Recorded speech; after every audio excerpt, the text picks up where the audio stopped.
Salam, saya ingin berkongsi mengenai masalah kesihatan mental, Obsessive Compulsive Disorder ataupun OCD yang dialami oleh ramai orang, sama ada mereka sedar ataupun tidak.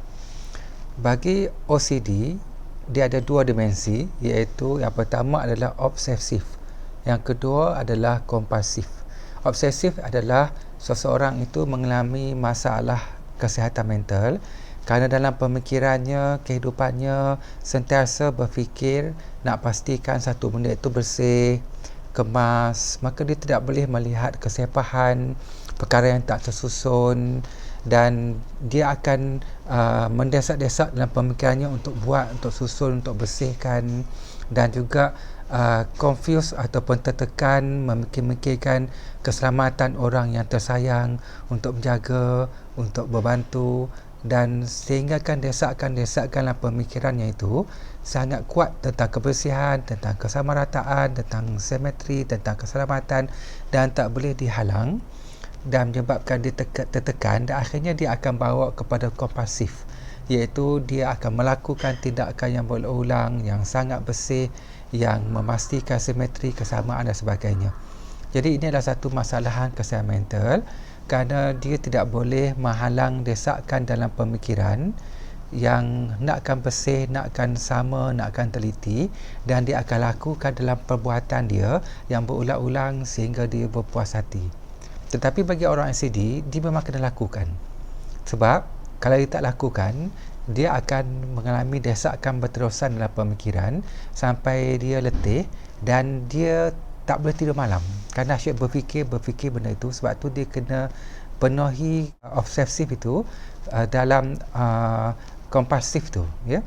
Okey, contohnya orang OCD orang OCD ni dia kalau dia basuh pinggan, dia akan basuh bersih-bersih sebab dia rasa pinggan tu kotor. Lepas tu dia akan cium, oh dah bersih, belum dia akan basuh lagi dengan sabun. Dia cium bersih tak, sampai betul-betul dia rasa bersih, dia basuh lagi, ini dia cium lagi, lepas tu dia lap bersih-bersih, cuci-cuci, lepas tu dia susun pula pinggan tu, susun sama-sama, kemas, dan susun pula tu ikut saiz. Yang besar, yang kecil, yang lagi kecil. Jangan sesiapa ubah saiz tu. Nanti dia akan marah, dia akan rasa fikiran dia kusut dan dia tak tenang. Kemudian kalau warna pula, kalau dia basuh baju, dia teliti, lepas tu dia sidai baju tu, ya. Masa dia sidai baju tu pula, dia akan sidai ikut color. Merah je, dia sidai sama je. Ikut saiz, sebab tu kecil-kecil, besar-besar, kecil-kecil, dan ikut saiz, ikut color pula, yang merah-merah saja, biru-biru saja, yang hijau-hijau saja. Itu orang kompulsif, iaitu dia sangat mementingkan kebersihan, dia sangat pentingkan kesamaan bentuk, simetri, warna dan sebagainya, dan dia kena buat sebab dia sangat pentingkan ketelitian dan kebersihan. Dan kalau dia tak buat, dia tak boleh betulkan rasionalkan pemikiran dia kata buat. Jika dia tak buat, maka dia akan rasa stres, tertekan, dan dia tak boleh tidur nyenyak malam. Sebab tu orang yang OCD yang sangat mementingkan kebersihan ni, bila dia balik rumah, dia tengok anak dia main barang yang sepah-sepah, ya, jadi dia akan ambil vacuum, dia akan ambil penyapu, dia sapu dan dia vacuum. Sampai suami dia pun kesian tengok dia, kata dah lah yang, takkan nak vacuum dah pukul 1 pagi, kesian, marah jiran kita bising. Tapi dia buat juga sampai dia rasa betul-betul bersih. Jadi suami dia bantu dia. Kalau dia tengok sawang, dia rasa tak tenang, dia kena bersihkan sawang, terutama di tempat-tempat rumah baru yang dia pergi. Kenapa dia buat? Dia buat sebenarnya sebab I love myself, sebab nak puaskan pemikiran dia. Jadi dia kena buat, sebab kalau tak buat, dia tak boleh tidur malam. Jadi maksudnya ialah orang yang OCD ini, dia mengalami satu gangguan dalam pemikiran untuk sangat mementingkan kebersihan, ketelitian, kesamaan, dan untuk memuaskan desakan dalam pemikiran itu, dia akan laku dengan perbuatan. maka dia akan bersihkan, dia akan vacuum. Kalau benda tu kotor, dia akan bersihkan sampai bersih. Kalau kotor lagi, dia akan bersihkan sampai bersih. Dan dia tak akan minum dalam cawan yang dia rasa kotor, dan dia susun sama segi bentuk, segi color, dari segi saiz, dan kasut dia akan susun pula sama segi bentuk. Dan jangan siapa-siapa sepahkan, jangan siapa-siapa tukar kedudukan tu, maka dia akan marah, dia rasa tak tenang, dan dia boleh jadi seorang yang cepat menenting, cepat-cepat bersihkan, cepat-cepat susun, dan sehingga boleh mengganggu perhubungan sosial dia dengan orang lain, dan hubungan komunikasi dia dan dengan orang yang datang ke rumah dan sebagainya. Okey, jadi maksudnya orang yang ada OCD ini, dia sangat mementingkan kebersihan, dan jika dia dan satu lagi, dia sangat mementingkan keselamatan, dan dia akan buat berulang-ulang. Contohnya, kalau dia dah kunci pintu tu, dia takut keselamatan, jadi dia pergi kunci lagi, lepas tu dia check lagi, dia kunci lagi. Kalau dia tanya orang, pintu dah kunci belum, dia kunci lagi, ya. Ataupun dia rasa kunci rumah dia tak selamat, dia pergi lihat lagi, dan dia buat perkara yang sama berulang-ulang kerana bimbang tentang keselamatan, tentang keadaan, kecantikan, keelokan, susunan dan sebagainya, sampai dia rasa puas hati. Tapi selalunya benda tu akan berulang-ulang dan mengganggu kehidupan dia. Okey, sebab itu dalam kajian saya, pengalaman saya pernah jumpa dengan satu individu yang ada masalah OCD kerana memikirkan banyak benda yang tak bersih, dan bila dia dapat duit, kertas ataupun duit shilling, duit tu akan diambil dan akan dibasuh. Dan basuh tu bukan basuh biasa, dia basuh dengan sabun. Dia cuci, lepas tu dia ambil duit dia gantung, ya, dengan klip, ataupun dia gantung dekat tempat-tempat partition, ataupun apa-apa tempat yang boleh dikeringkan, ya. Jadi kalau dapat duit shilling bersama, maka dia akan basuh duit shilling tu dengan sabun, lepas tu dia akan jemur sampai kering baru digunakan.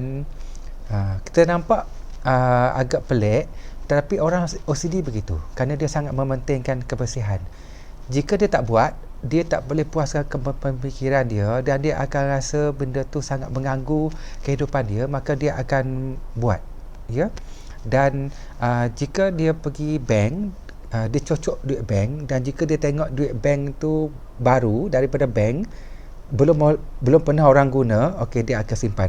Tapi kalau dia rasa duit tu orang pernah pegang saja, dia rasa kotor, dia rasa jijik, dia rasa tak bersih, maka dia akan asingkan, dan dia akan basuh dengan sabun sampai rasa bersih, jemur, baru dia akan gunakan.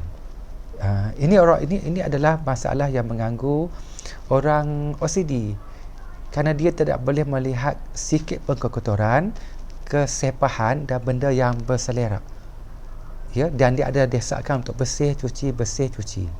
Dan jika dia seorang yang energetik, maksudnya tenaganya banyak, is okay lagi, maksudnya dia bersihkan, dia vacuum, dia basuh, dia cuci. Tapi once dia rasa letih, dia rasa penat, maka masa tu dia akan stres. Masa tu dia balik, dia rasa tak bermaya. Contohnya satu klien saya, dia jumpa saya, dia kata, saya ada OCD, bila saya pergi kerja, saya letih, saya penat, saya balik rumah, saya tengok anak-anak saya sepahkan barang, baju bersepah-sepah, nak dibasuh, jadi saya bersihkan, saya sapu sampah, lepas tu anak saya sepah lagi, lepas tu barang-barang dapur semua dia kena basuh sampai teliti, sampai betul-betul detail, sampai bersih. Sampai satu ketika dia rasa sangat penat, dia sangat letih, dia tak bermanya, tenaga dia habis, tapi dia paksa diri dia buat, dia tak larat, dia letih, dia paksakan bersih, teliti, suci, bersih, dia tak boleh tengok selerak, sepah dan sebagainya, maka dia mula nak marah, dia stres, dia rasa depression, dia rasa tak bermaya dan sebagainya.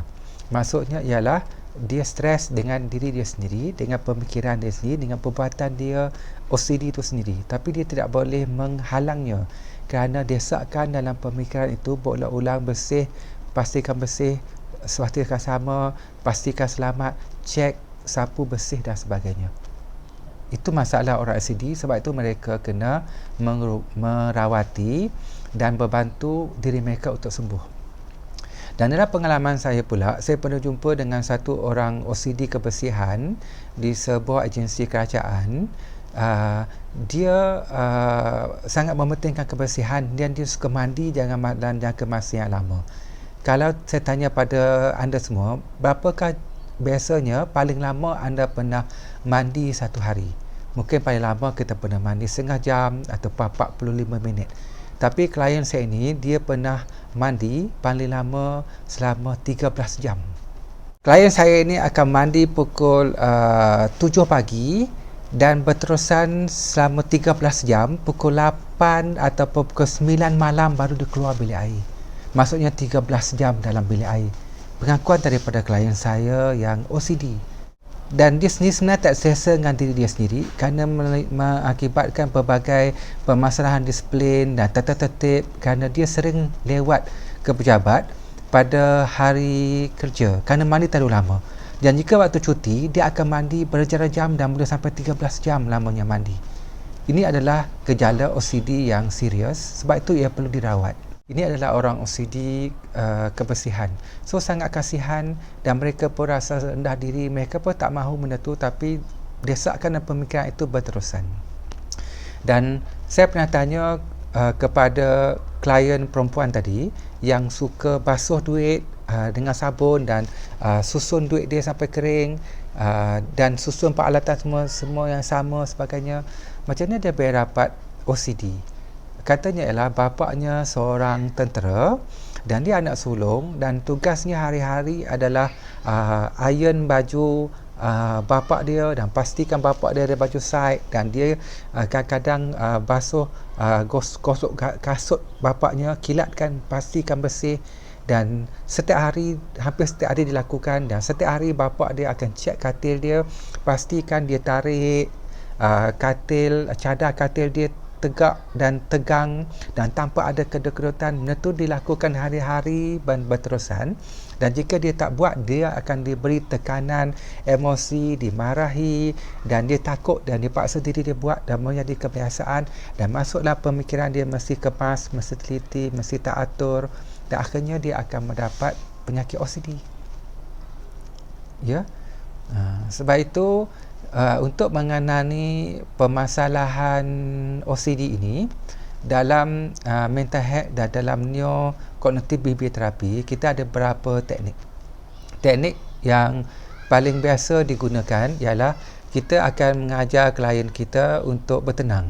Contohnya, jika dia melihat apa-apa yang tak suka ditengok, iaitu contohnya bersepah, ya, ada kertas ataupun semak ataupun pinggan yang belum dibasuh ataupun keadaan yang tak tersusun, maka dia lihat, maka dia jangan terus respon. Dia kena tenang, duduk, tarik nafas, lepaskan, tarik nafas, lepaskan. Perhati saja kesemakan, kesepahan itu tanpa apa-apa menghakimi, dan relax dan enjoy. Ya, memang lama-lama dia tak akan dapat memenuhi desakan pemikiran itu untuk kemas, tetapi dia kena latih untuk menikmati. Mungkin mula-mula dia hanya menikmati 10 saat, kemudian dia akan meningkat menikmati kesepahan itu selama 30 saat, 1 minit, 2 minit. Maksudnya jangan respon terus, biar pemikiran relax dan tenang, menikmati kesepahan, ketidaksamarataan dan ketakutan kepada keselamatan yang untuk periksa kunci boleh ulang itu, supaya dirinya agak normal dengan keadaan itu. Ya. Okey, yang kedua, teknik yang kita nak patut ajar kepada klien ialah klien perlu menstrukturkan balik pemikiran mereka. Contohnya, kalau dia kata benda ini sangat bersepah, saya tak suka tengok bersepah, dia sepatutnya mesti sama, mesti bersih, mesti di vacuum dan disusun dengan sama, menyebabkan hati saya tenang. Itu pemikiran dia. Ya, maka dia akan paksa diri dia buat. Maka dia akan cuba tukar dengan perkataan-perkataan lain. Contohnya, satu klien saya yang mengaku telah sembuh OCD. Ya, walaupun pernah ada OCD yang teruk, kerana bila dia balik ke rumah lepas kerja, dia tengok rumah dia bersepah, anak dia main-mainan bersepah-sepah, keadaan tak sesusun, maka dia akan tengok, diamkan diri, perhatikan, dia akan kata, rumah raja pun bersepah. Jadi kalau rumah aku bersepah sikit, itu biasalah. Sebab rumah raja pun bersepah juga. Dia pun ada anak kecil juga. Jadi hari-hari dia ulang perkataan tu, walaupun buat permulaan dia tak ada apa-apa kesan pada emosi, tapi dia hanya ulang cakap benda tu, selalu cakap benda-benda yang sama dan merasionalkan. Lama-lama dia dapat satu kelegaan, maka dia mula menikmati ketidaksamaan, kesepahan tu, dan akhirnya dia akan lebih menenangkan diri dia daripada terus melakukan, terus menyusun, terus membersihkan, sehingga akhirnya dia sendiri mengalami stres dan tension dengan pemikiran dan diri dia sendiri. Ya. Okey. Dan teknik yang ketiga yang biasanya kita ajar kepada klien ialah klien perlu menikmati dan menganggap semua perkara kesepahan itu sebagai satu kesenian yang indah, tanpa perlu kita terus membersihkan ataupun mencucinya. Ya. Contohnya, dia lihat kepada baju, jadi dia ambil baju, dia tak boleh tengok baju bersepah-sepah yang belum dibasuh, dia berkumpul untuk dibasuh, lepas dia kumpul dia basuh, dia susun betul-betul, lepas tu dia basuh pula, lepas dia basuh dengan bersih, dia pastikan dia cium, dia pastikan bersih, lepas tu dia pun ambil dan dia pun jemur, dan jemur pula asingkan pula ikut saiz, kecil-kecil, besar baju tu, kemudian ikut warna pula, yang biru dia tak yang biru, yang hijau tak yang hijau, yang putih tak putih, dia tak bercampur. Ya, sesiapa yang ubah campur, dia akan marah, dia tak selesa, dan dia akan betulkan balik. Ya. Okey, dan lepas tu dia pun ambil baju tu, dia pun letak setempat, lepas tu dia paksa diri dia duduk dan susun balik, lipat balik yang kecil-kecil, yang besar-besar, ikut saiz, ikut warna, dan besok bersepah lagi, dia basuh lagi, lepas tu dia jemur lagi, ikut simetri, ikut color, lepas tu kotor balik, dia basuh lagi, maka benda tu tak akan habis, tak akan berhenti. Jadi satu dua ketika individu mental health OCD kena melatih diri mereka untuk menikmati sedikit kesepahan, keadaan yang tak sesusun, yang bercampur-campur, itu sebagai satu keindahan dan kesenian, dan menikmatinya buat seketika dengan tenang. Maka mereka sendiri kena melatih diri mereka sendiri dalam jangka masa yang ditetapkan. Jadi maksudnya hanya relax, tenang, perhati kesepahan itu, maka jangan terus bertindak, maka letakkan jangka masa. Mungkin hari ini dia boleh menikmati kesepahan itu dalam masa 1 minit. Kerana desakan, dia tak tahan, dia rasa macam nak menangis, dia rasa macam nak menjerit, dia rasa nak marah semua orang, dia pun betulkan. Okey, lepas dah betulkan tu, tiba-tiba ada lagi benda yang lain, dia hanya duduk menikmati dan rasionalkan pemikiran dia. Okey, saya tak perlu terlalu berkesa-kesa, kerana budak-budak sifat dia memang bermain, memang bersepah-sepah, memang sifat budak-budak begitu. Jadi biar, yang penting mereka happy, yang penting mereka menikmati zaman kanak-kanak dengan penuh kegembiraan, dan nanti bila mereka dah letih nak tidur, saya akan kemaskan. Okey, tunggu, relax, lepas tu kemaskan. Ya. So buat jangka masa sehingga satu ketika kita boleh melepasi, menikmati kesepahan itu melebihi setengah jam. Buat seawal-awalnya kita mesti cuba menikmati dia 5 minit. Lepas tu pergi kepada 10 minit, 15 minit, 20 minit, 20 minit, sampai target 30 minit.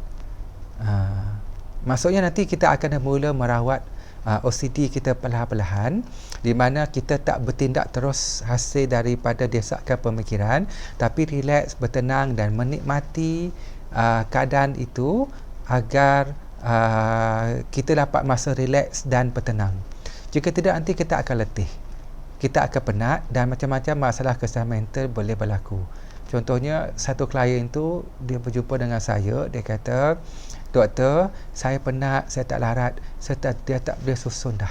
Jadi saya nak marah, saya marah anak saya pastikan anak saya susul kasut, saya pastikan mereka kemas barang, sampai saya pun tak selesa, anak saya pun kena marah.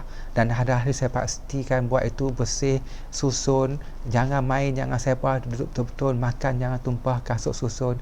Lepas setahun 2 tahun baru saya sedar, rupanya anak saya pun dapat OCD sama macam saya, lelaki pula tu. Dan saya cakap kat dia, jadi awak faham kan dari mana anak awak dapat OCD?